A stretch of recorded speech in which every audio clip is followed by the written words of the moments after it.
The golden rays of the setting sun streamed through the wide kitchen window, painting the room with a serene, honeyed glow. The warmth of the light softened the sharp edges of the countertops and sink, as if wrapping the space in a nostalgic embrace. The faint sound of a jazz ballad floated from the radio, weaving a calming rhythm through the room. Yet my mind refused to relax, circling endlessly back to my son, Ethan, who had returned home for the weekend. At 25, Ethan was no longer the exuberant child who used to run barefoot through the house, dragging along his toy cars and begging me to join his imaginary adventures. Now, he was a man, strong, confident, and remarkably composed. Seeing him step through the front door that afternoon had brought a flood of mixed emotions, pride for the person he had become and a bittersweet ache for the boy I once held in my arms. "Dinner's almost ready," I called out, my voice echoing lightly against the walls. The clatter of a chair being pushed back let me know he'd heard me. Moments later, Ethan appeared in the doorway, his presence filling the room with a quiet energy. "Smells amazing," he said with a grin, leaning casually against the doorframe. His dark hair was slightly mussed, and he had the easy charm of someone who had grown comfortable in his own skin. I smiled back, trying to hide the lump of emotion rising in my throat. "It's your favorite," I replied, gesturing toward the table already set with plates and glasses. As we sat down to eat, Ethan launched into stories about his new job, his friends in the city, and the challenges of balancing a hectic schedule.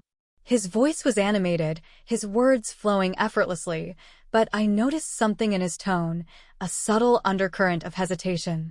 It was as if he was leaving something unsaid, and the thought tugged at the edges of my curiosity. "So, how's everything at work?" I asked, trying to coax out the details he might be holding back. "It's good," he said, nodding. "Busy, but good. It's just different, I guess. You know, being away from home." His eyes met mine, and for a moment, there was a flicker of vulnerability that caught me off guard. I nodded slowly, understanding more than I let on. "It always takes time to adjust," I said softly, hoping my words would ease whatever doubt was weighing on him. After dinner, we settled into the living room, a tradition we'd kept since he was a child. The glow of the television cast a soft light over the room as we debated which movie to watch. Finally, we agreed on an old favorite, one we'd watched countless times during his childhood. The familiar opening scenes played, and for a while, it felt as though nothing had changed. We laughed at the same jokes, exchanged knowing glances during the most memorable lines, and for a brief moment, it felt like the years had melted away. But as the evening wore on, I found myself stealing glances at Ethan, my thoughts drifting despite the familiarity of the film. His profile in the dim light was striking, his features more defined than I remembered, his expression calm but thoughtful. It struck me how much he had grown, how far he had come from the boy I used to cradle in my arms. At one point, our hands brushed as we reached for the popcorn bowl at the same time. The contact was brief, but it left a strange warmth in its wake. I quickly withdrew my hand, hoping Ethan hadn't noticed the awkwardness of the moment. "You okay, Mom?" he asked, his voice tinged with concern. I forced a laugh, shaking my head. "I'm fine, sweetheart. Just lost in thought." He smiled faintly, but the concern in his eyes lingered. "You've been doing a lot of that lately," he said, his tone light but probing. I hesitated, unsure of how to respond.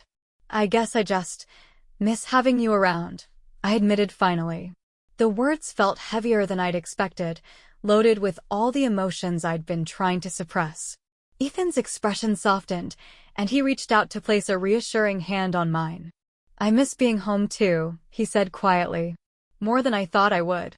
His honesty caught me off guard, and for a moment, the space between us felt smaller, more intimate. But the feeling passed as quickly as it came, and I pulled my hand away, using the excuse of adjusting the blanket on my lap. The rest of the movie passed in a haze, my thoughts too scattered to focus. By the time the credits rolled, I felt emotionally drained. "I think I'll head to bed," I said, rising from the couch. Ethan nodded, his gaze following me as I made my way to the stairs. "Good night, Mom," he called out softly, his voice carrying a warmth that stayed with me even after I closed the door to my room. That night, sleep eluded me. My thoughts churned with memories of Ethan's childhood, the way he used to run to me with scraped knees and big dreams, the endless hours we'd spent reading bedtime stories, the sound of his laughter echoing through the house. Those memories were untainted, perfect in their simplicity. But now, the present felt different, heavier. It was as if time had placed an invisible barrier between us, one I didn't know how to cross. I told myself I was imagining things, that the unease I felt was simply the result of seeing my son as an adult for the first time. Yet, deep down, I couldn't shake the sense that something fundamental had shifted. The next morning brought a hint of clarity. I found Ethan in the backyard, sitting on the weathered bench beneath the old oak tree. His gaze was distant, focused on something I couldn't see. I approached quietly, not wanting to startle him. "Mind if I join you?" I asked softly. He glanced up, his expression unreadable, then nodded. "Of course." I sat beside him, the familiar creak of the bench grounding me. "You seemed deep in thought," I said, hoping to ease into the conversation. "Just thinking about everything," he replied vaguely, his tone contemplative. "It's hard to put into words." I nodded, giving him the space to find the right ones. After a long pause, he turned to me, his eyes searching mine. "Do you ever feel like life moves too fast? Like you're trying to hold on to something, but it's already slipping away?" The question caught me off guard, but I met his gaze steadily. "All the time," I admitted. "But I've learned that it's okay to let go of some things. What matters is holding onto the moments that make it all worthwhile." He nodded slowly, his shoulders relaxing slightly. "Thanks, Mom," he said quietly, "for always knowing what to say." As the morning light filtered through the branches above, I felt a renewed sense of connection with Ethan. It wasn't the same as when he was a child, but perhaps it didn't need to be. We were finding a new rhythm, one built on mutual respect and understanding. And for now, that was enough. Relief and disappointment mingled uneasily in my chest. I was grateful for the reprieve, but the avoidance only deepened the chasm that had formed between us. This wasn't how it was supposed to be. I spent the day going through the motions, trying to lose myself in routine. But no matter how many cups of coffee I made or emails I pretended to read, my thoughts always drifted back to Ethan. By the time the front door opened late in the afternoon, my heart leapt to my throat. Ethan's footsteps hesitated in the hallway, and I could almost feel his uncertainty, wondering whether to come find me or retreat to the safety of his room. After a moment, he appeared in the kitchen doorway, his expression cautious. "Hey," he said softly, his voice barely above a whisper. I turned to face him, forcing a smile that felt more fragile than I'd like to admit. "Hi, sweetheart. How was your run?" "It was fine," he replied, his eyes not quite meeting mine. "Helped clear my head a bit." The silence that followed was heavy, awkward. I busied myself chopping vegetables, my hands shaking slightly as I tried to act normal. "Mom," Ethan said finally, his voice faltering. "Can we talk about yesterday?" The words hit me like a punch to the gut, though I knew this conversation was inevitable. I set down the knife, wiping my hands on a dish towel to buy a moment to steady myself. "Of course," I said, my voice quieter than I intended. We moved to the living room, each of us instinctively sitting at opposite ends of the couch. The space between us felt both too wide and too narrow, the air thick with words that neither of us wanted to say. Ethan spoke first, his hands fidgeting nervously. "I'm sorry for what I said. I shouldn't have put that on you. It wasn't fair." I nodded slowly, my throat tight. "Ethan," I began carefully, "I know this is confusing for both of us. But we have to be careful. This isn't how things are supposed to be." "I know," he said, his voice breaking slightly. "But I can't help how I feel. I've tried to ignore it, to push it away, but it's still there." My heart ached for him, for both of us. "Ethan," I said, my tone firm but gentle, "I'm your mother. That's all I can ever be. You understand that, right?"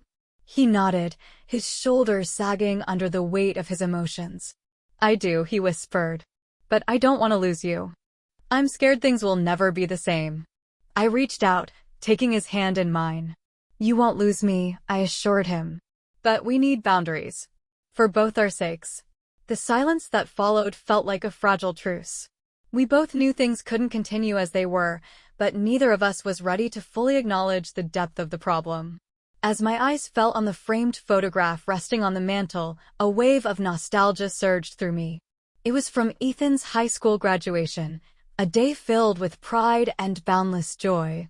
In the picture, we were side by side, his arms slung comfortably around my shoulders, both of us beaming at the camera. We looked so happy, so normal. The simplicity of that moment felt like a lifetime ago. I couldn't help but wonder if we could ever return to that easy, uncomplicated relationship, or if it was lost to us forever. The weeks that followed Ethan's departure were a strange blur of relief and longing. I threw myself into work, hobbies, and errands, anything to keep my mind occupied. But in the quiet moments, when the distractions faded, my thoughts would inevitably drift back to him. How was he doing? Was he managing to focus on his studies, or was he just as distracted as I was? We texted occasionally, keeping our exchanges light and casual. I carefully avoided any mention of what had happened during his visit, and so did he. Pretending everything was normal felt like the safest path, even if it was a fragile illusion. Each message from Ethan carried an emotional weight it never had before. His words seemed to hum with a subtext I couldn't decipher, and I found myself overanalyzing every emoji, every punctuation mark, searching for meanings I wasn't sure existed. One particularly exhausting evening, I found myself drawn to the photo albums I hadn't touched in years. I pulled one from the shelf and flipped through its pages, each image pulling me deeper into the past. Birthdays, holidays, family vacations, all frozen in time.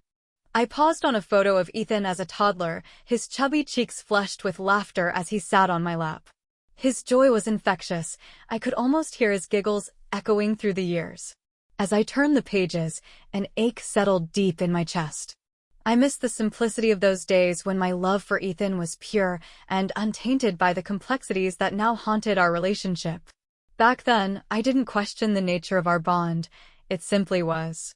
But now, that love felt tangled with something I couldn't fully define, something I didn't want to admit. Closing the album with trembling hands, I leaned back against the couch, my thoughts racing. This wasn't how things were supposed to be. I was his mother, and that should have been enough. Yet, as I lay in bed that night, tossing and turning, I couldn't escape the truth any longer. Somewhere along the way, without realizing it, my feelings for Ethan had shifted into a space I couldn't control. The dawn brought clarity I hadn't expected. I couldn't continue living in this limbo, pretending everything was fine when it so clearly wasn't. I needed to see Ethan, to talk to him face to face. With shaky hands, I picked up my phone and typed a message. "Ethan, we need to talk. Can I visit you this weekend?" His response came almost immediately. "Yes. Please. I'll be waiting." As I packed a small bag for the trip, my emotions teetered between anticipation and dread. I didn't know what would happen when I saw Ethan again, but one thing was certain, our relationship could never return to what it once was. The drive to his college town felt both endless and far too short. My hands gripped the steering wheel, knuckles white with tension, as my mind raced through every possible scenario. The familiar landscapes blurred past my window, unnoticed and irrelevant in the face of my internal turmoil. When I finally pulled into the visitor parking lot, I paused to take a few deep breaths, trying to steady my nerves. Ethan had texted me his dorm building and room number, and I made my way across the bustling campus, feeling oddly out of place among the sea of young students rushing to and from classes. Standing outside his door, I hesitated. My hand hovered inches from the wood, uncertainty rooting me in place. Finally, I knocked. The door opened moments later, and there he was. Ethan looked the same, yet different. His hair was slightly longer, and a faint shadow of stubble traced his jawline. But it was his eyes that caught me off guard. They lit up when he saw me, filled with an emotion I couldn't quite name. "Mom," he said, his voice soft but steady. Before I could respond, he pulled me into a tight hug. For a moment, I let myself sink into the embrace, savoring the familiar scent of him. But then I remembered why I was here, and I gently pulled away. "Hi, sweetheart," I said, my voice quieter than I intended. "Can I come in?" Ethan stepped aside, allowing me to enter his modest dorm room. It was clean but unmistakably lived in, with textbooks scattered on the desk and a few posters tacked to the walls. I sat on the edge of his bed, my hands folded tightly in my lap, while he took the chair by his desk, turning it to face me. The silence stretched between us, heavy with unspoken words. Finally, Ethan broke it. "I'm glad you came," he said, his voice low. "I've been thinking about us. About everything." "So have I admitted, my throat tightening. "Ethan, we can't keep pretending nothing's changed. We need to figure out what this is and what we're going to do about it." Ethan leaned forward, his elbows resting on his knees. "I meant what I said, Mom. About how I feel. It's not just some phase I'm going through. I've tried to push it away, but I can't." I felt my chest tighten as his words hung in the air. "Ethan," I began carefully, "what you're feeling, what we're both feeling, it's not right. I'm your mother. That's who I've always been, and that's who I'll always be. We have to set boundaries, clear ones." Tears glistened in his eyes, and he nodded slowly. "I know," he whispered. "But it doesn't make it any easier." "It won't be easy," I said, my voice firm. "But we have to try. Because no matter what, I love you, Ethan. And I want us to find a way to move forward without losing each other." We spent hours talking, something we hadn't done in what felt like years. We spoke honestly about our fears, our hopes, and the confusion that had taken hold of both of us. By the time the sun began to set, casting long shadows across the room, I felt a fragile sense of peace settle over us. As I stood to leave, Ethan followed me to the car. "I love you, Mom," he said softly, pulling me into one last hug. "Thank you for coming. For understanding." "I love you too, sweetheart," I replied, holding him close. The drive home was quiet, the horizon painted in hues of pink and gold. My thoughts were a mix of melancholy and hope. The relationship Ethan and I once had was gone, replaced by something far more complicated. But we had taken the first steps toward redefining it. The path ahead would be difficult, with moments of weakness and longing. But as the sun dipped below the horizon, I felt a quiet resolve. Ethan and I would find our way, and that would have to be enough.